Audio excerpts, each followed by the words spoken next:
Bom dia a todos. Que a paz de Jesus, o divino amigo de todos nós, possa encontrar espaço no nosso coração, que a gente esteja nesses momentos, vivendo a fraternidade, a alegria cristã, a gente esteja realmente de alma aberta, para que esse momento fique realmente gravado nela, para que cada um de nós aqui, levando daqui novas amizades, lembranças carinhosas, possa sair daqui para o mundo, para os desafios que o mundo nos propõe, sobretudo nessa época da juventude, da mocidade, de tantas descobertas, de tantos acontecimentos, de tantas escolhas, que a gente possa levar isso para o mundo, a fim de que façamos essas escolhas inspirados no que aqui podemos aprender com Jesus. Então é com esse intuito que aqui compareço, para que a gente tenha uma manhã de reflexão mesmo, uma manhã partilhando um pouco mais desse pão do Evangelho, dessa alegria verdadeira que preenche o nosso coração, que nos dá força de viver, que nos traz sentido, que nos traz novos horizontes para a caminhada. Então, que Deus abençoe a todos vocês nesse período e também ao longo de toda a vida. É para mim uma alegria e uma honra estar aqui com vocês. E o tema que nos foi proposto, creio, é um tema de muita importância, sobretudo no tempo presente. Como nós sabemos, vamos aprendendo com o Espiritismo, nós estamos passando, em termos de humanidade, de coletividade, por momentos de grandes mudanças. É muito difícil alguém duvidar disso hoje. É só olhar para o que acontece ao nosso redor. Quantas mudanças de valores, quantas mudanças de perspectivas e, naturalmente, quanta perturbação, quanta angústia acaba envolvendo esse momento em que, na definição de Kardec, na definição também de Jesus, a humanidade como que passa por um processo de parto. O parto de uma nova humanidade, com novos valores, com novos ideais, com novas metas. Como aprendemos com o Espiritismo, estamos adentrando no limiar, assim, daquilo que será chamado um mundo de regeneração, em que a humanidade, de um modo mais geral, estará finalmente mais desperta para a sua origem, a sua destinação, o propósito da vida, o que aqui fazemos, para onde efetivamente nós vamos. Mas como toda mudança, e sobretudo toda grande mudança, como também acontece na nossa vida, esse é um processo muitas vezes turbulento. Esse é um processo muitas vezes em que, por não poder enxergar muito bem o que virá, a gente se prende muito ao que está acontecendo agora e acaba ficando meio perdido, meio sem horizonte, sem saber para onde caminhar. Porque o que define o caminho é a meta, é o horizonte. Quando a gente perde um pouco a meta, a gente perde um pouco o rumo. E por isso mesmo, é fundamental que nesses momentos, a gente possa recuperar essa visão mais abrangente. A gente possa ter muito claro em nossa mente e em nosso coração para onde essas mudanças apontam e aonde elas vão nos levar. Porque quando a gente tem esse horizonte, quando a gente tem essa certeza muito bem consolidada na nossa alma, é muito mais fácil e mais leve de caminhar, mesmo em meio às maiores tormentas. Mesmo em meio às maiores tempestades. A grande crise do nosso tempo é essa crise, digamos assim, no olhar. Falta a muitos corações essa perspectiva mais abrangente, da grandeza da vida, da beleza da vida, apesar da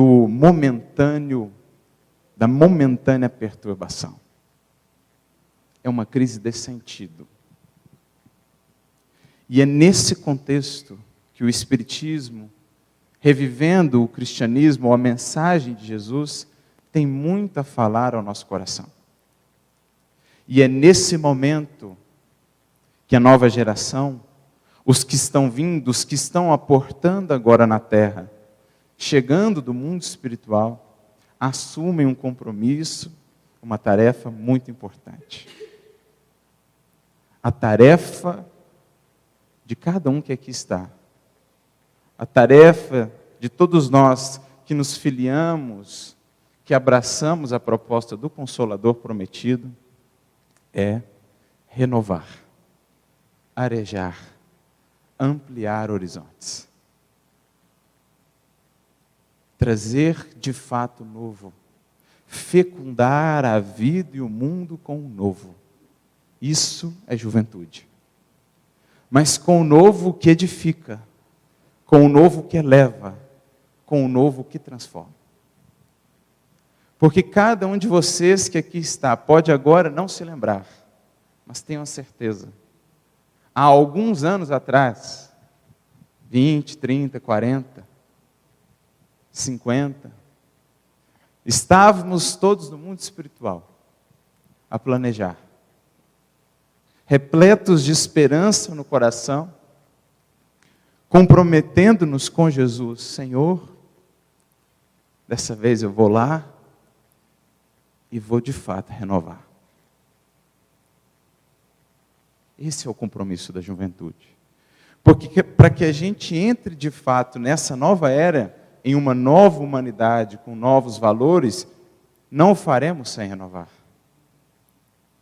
E para isso é preciso adotar padrões diferentes dos que aí estão já envelhecidos, adoecidos.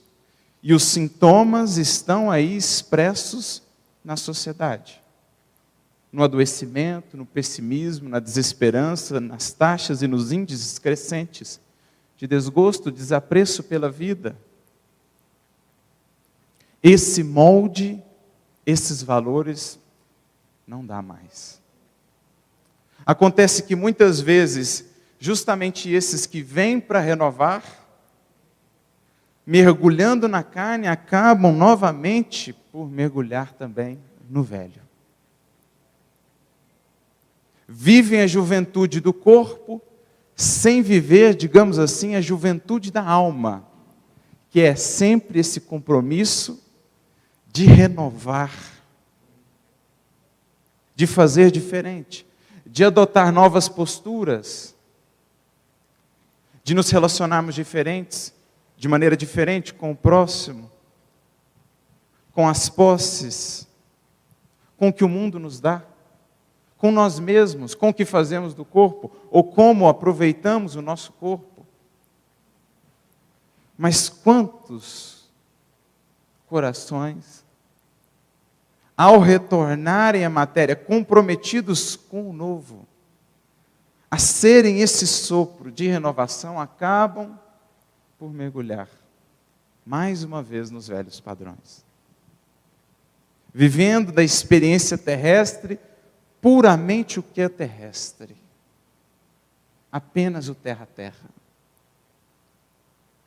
Adotando o padrão, juventude é apenas gozar.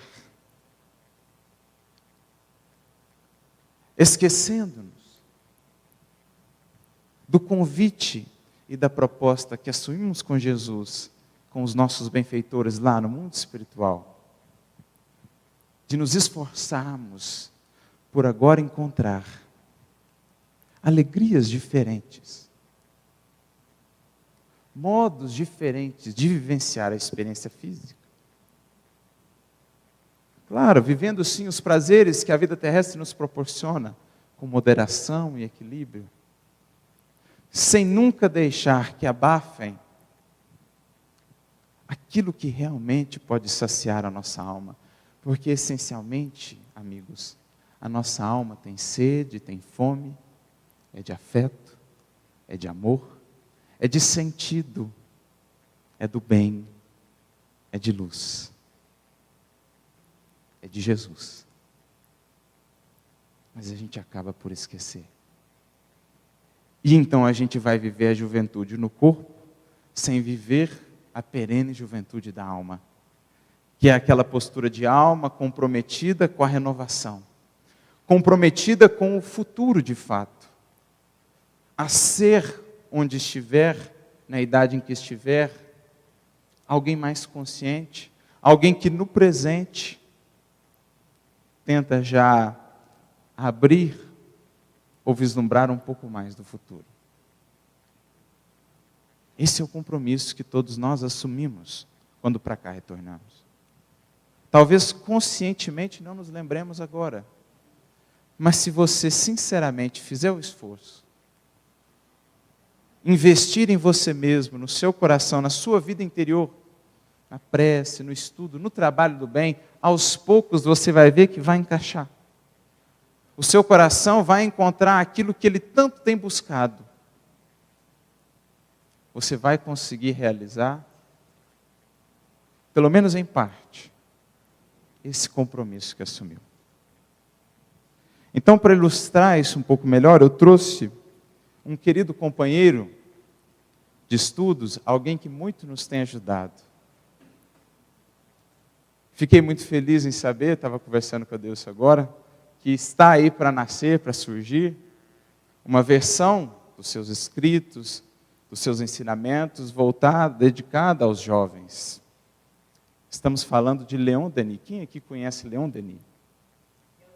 Já ouviu falar? Alguém já leu, já adentrou a obra?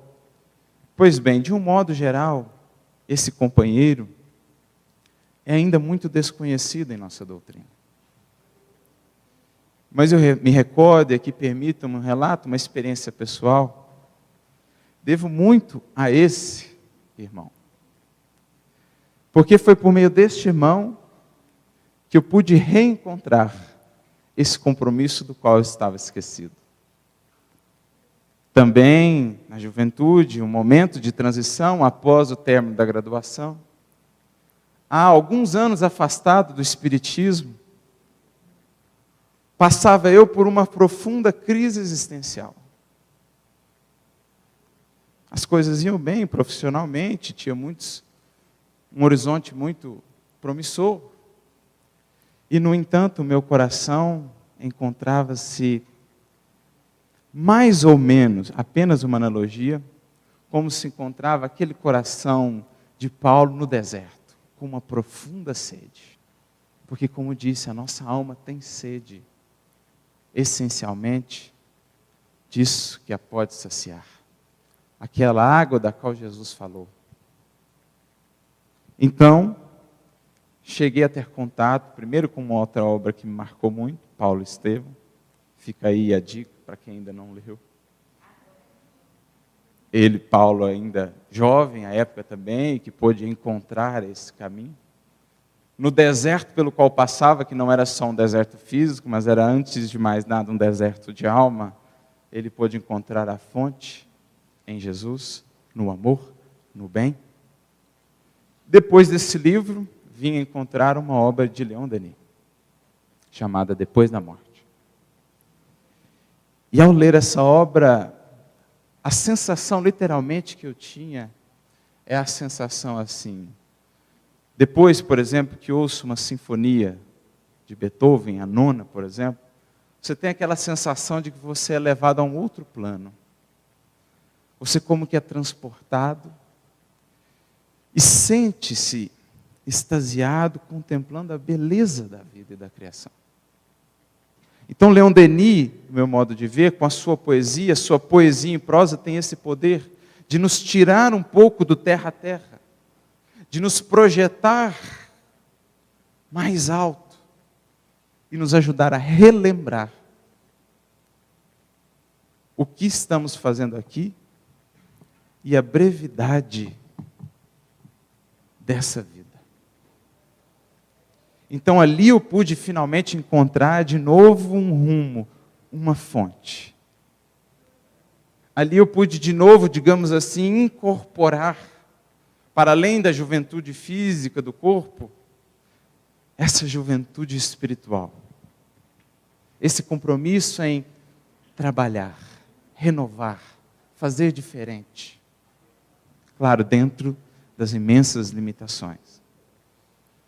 Pois bem, a obra que trago hoje é um pequeno opúsculo dele, lançado recentemente, ano passado. Se chama Um Olhar sobre o Tempo Presente. Foi lançado pelo CELD, Centro Espírita Leon Denis, do Rio de Janeiro, que tem feito um trabalho importantíssimo de resgate de textos inéditos e de divulgação da obra de Denis. Mas como comentava com um amigo outro dia, ultimamente, quando a gente vai lendo a obra de Denis, não só essa, O Problema do Ser, do Destino e da Dor, a gente tem uma sensação que esse título descreve muito bem. Porque eles deram um olhar sobre o tempo presente. É claro que se refere a um olhar de Denis sobre o tempo presente que ele vivia.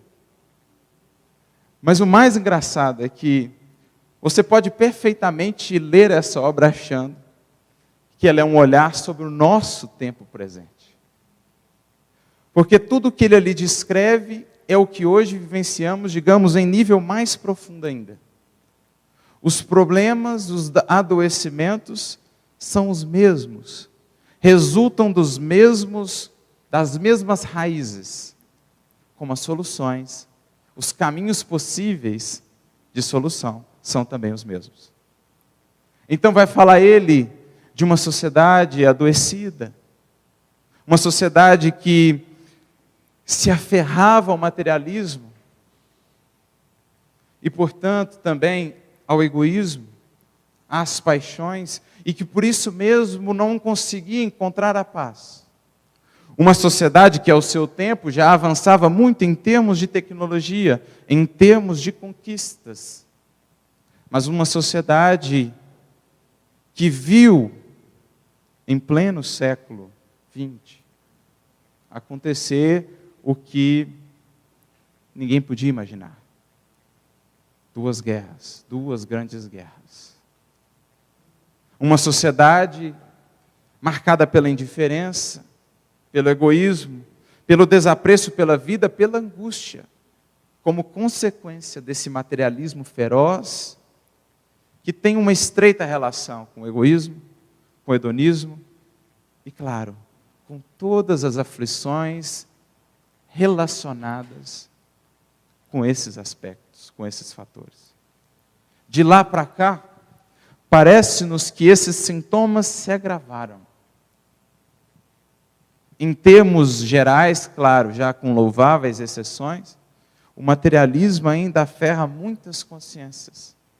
No cativeiro, na prisão das paixões, da angústia, da aflição, do desespero, do pessimismo e da desesperança. Então é um olhar sobre o tempo presente. Tanto em termos das problemáticas, quanto em termos das soluções.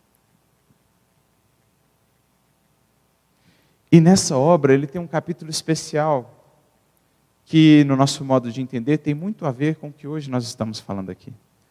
No capítulo 3 ele vai falar sobre a juventude. Um dos capítulos, ou dessa obra, o capítulo que eu mais gostei. Ele chama o capítulo de A Juventude Idealista e o Progresso. Porque ele vai fazer um vínculo entre o papel ou compromisso de cada um de nós com esse caminhar da humanidade. Esse compromisso que nós precisamos encontrar em nós, fazer desabrochar, porque tenha certeza, ele aí está. Nós não estamos no Espiritismo por acaso. Essa mensagem, esse depósito sagrado de conhecimentos e de luzes, não nos chegou ao coração por acaso. Então ele fala assim: em todas as épocas da história do mundo, tendo recebido grandes dons, a juventude sempre teve a obrigação de realizar grandes tarefas. Lembra até a frase lá do tio do Peter Parker, do Spider-Man, para ele, né? A responsabilidade associada às possibilidades, aos dons no sentido de recursos que recebemos. Na juventude, a força, o vigor. Hoje, na juventude do nosso tempo, o acesso ao conhecimento, a conectividade, a possibilidade de congregar mais gente em torno de um trabalho, de um ideal. Com isso, vem também a obrigação, ou o compromisso, a responsabilidade de nos comprometermos com grandes tarefas. Como o apóstolo Paulo vai dizer, na sua primeira carta a Timóteo, seu filho espiritual, capítulo 4, não despreze o dom que há em ti.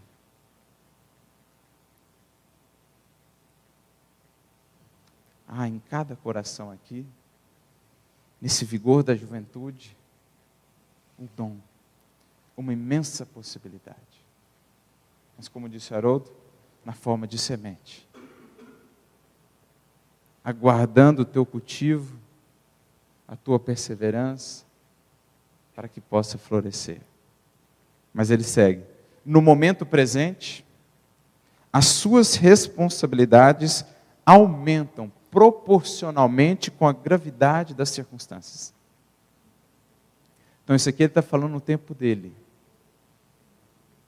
Nós já passamos aqui mais de um século do tempo dele.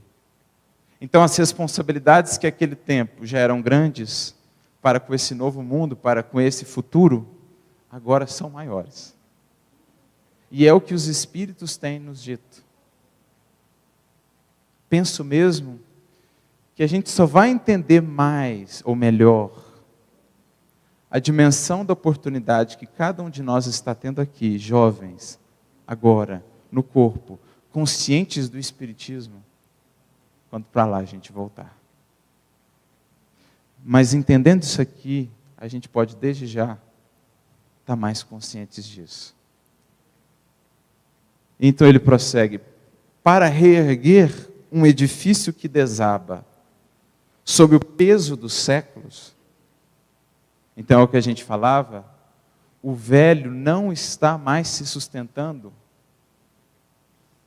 Então uma sociedade regida pelo materialismo, pelo individualismo, pelo ceticismo, não está mais se sustentando em suas bases. Está ruindo, e nós estamos vendo ela ruir. Nas dores que afligem as consciências e os corações. Mas o nosso compromisso não é ficar assistindo o velho ruir, é dar ainda que um tijolinho para ajudar a construir o novo. Esse é o compromisso principal nosso com a vivência do Evangelho. Porque o Evangelho é a súmula, a síntese dos valores dessa nova humanidade. É como se em Jesus, na sua mensagem, tivéssemos nós o material de construção, bem como os instrumentos para essa nova humanidade.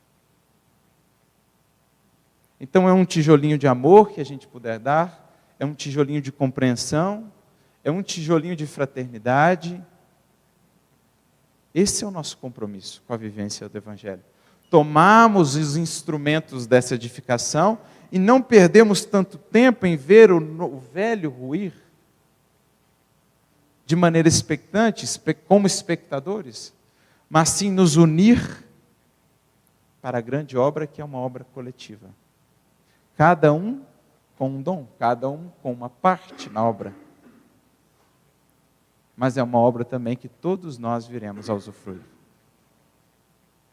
É o que ele está dizendo. Então, para reerguer um edifício que desaba sob o peso dos séculos, é imprescindível reformá-lo a partir das fundações, isto é, pela base. Porque a base é o que dá toda a estabilidade do edifício. E por que o nosso edifício social, de um modo geral, está ainda tão frágil? Por que a paz entre as nações é ainda algo tão frágil?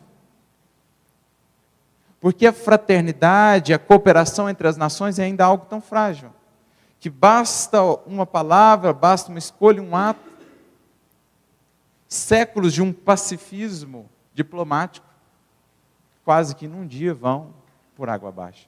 Por quê?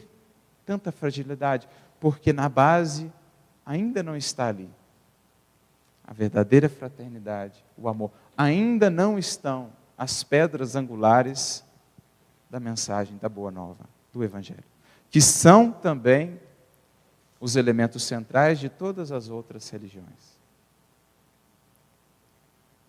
Então é preciso começar pela base, valores base, pela nossa vida e pela vida da coletividade. Então ele segue: o mesmo conceito se aplica às sociedades, quando estão perecendo. Perecendo. E é o que os Espíritos nos dirão. Quando vão falar disso, das sociedades no livro dos Espíritos, eles dirão: toda sociedade cujas leis, cujos valores ainda não repousarem nas leis do Criador, ou seja, amor, bondade e misericórdia, perecerão. Todas aquelas, no entanto, que fundarem as suas bases nessa lei de amor, viverão e servirão de farol às outras. Então, por que está a nossa, ou esse modelo, perecendo? Justamente por causa dessa base ainda não consolidada, que a gente precisa renovar. E ele segue então: ocorre que a base da vida da humanidade é a juventude, ou seja, a humanidade futura, os homens e mulheres do amanhã. Existem, porém, dois tipos de juventude.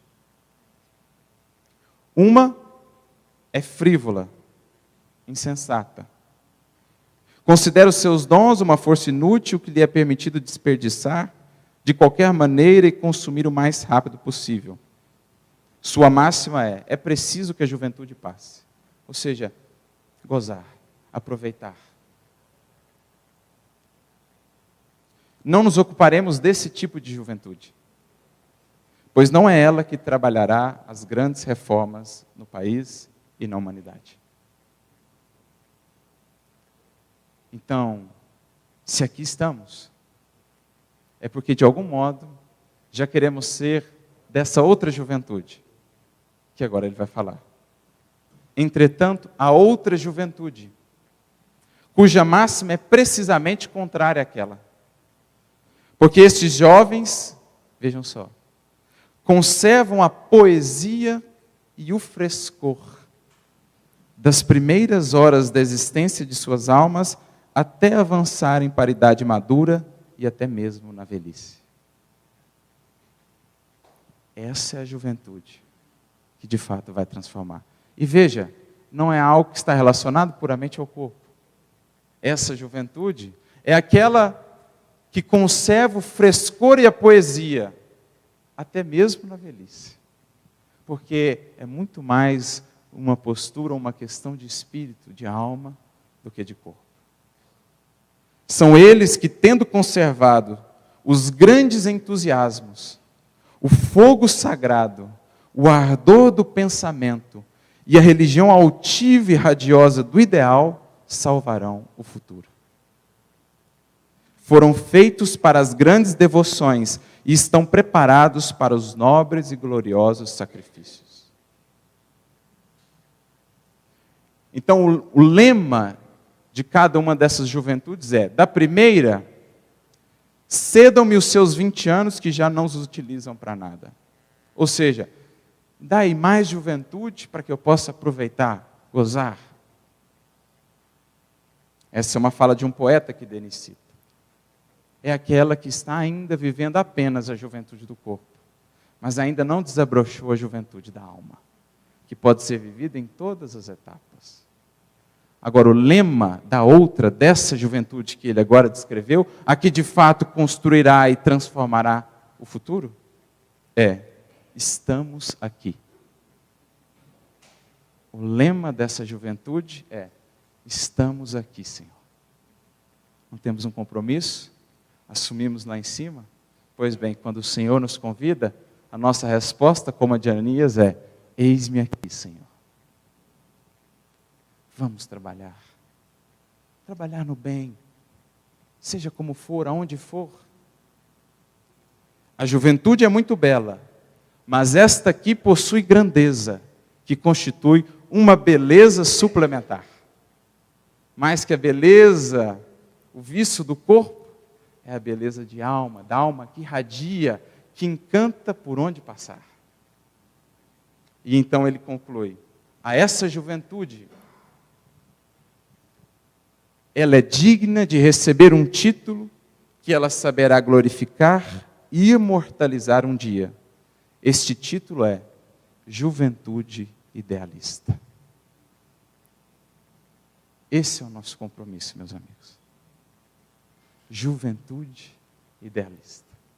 A juventude que, passando aqui pela breve experiência transitória, jamais perde de vista o ideal, a meta, o alvo, o que aqui viemos fazer, o compromisso que assumimos com Jesus. Que conservemos em nossa alma esse fogo sagrado, essa poesia e esse frescor, e então seremos com o Senhor os eternos jovens, os eternos autores da renovação do novo mundo. Que Jesus nos abençoe a todos e muita paz.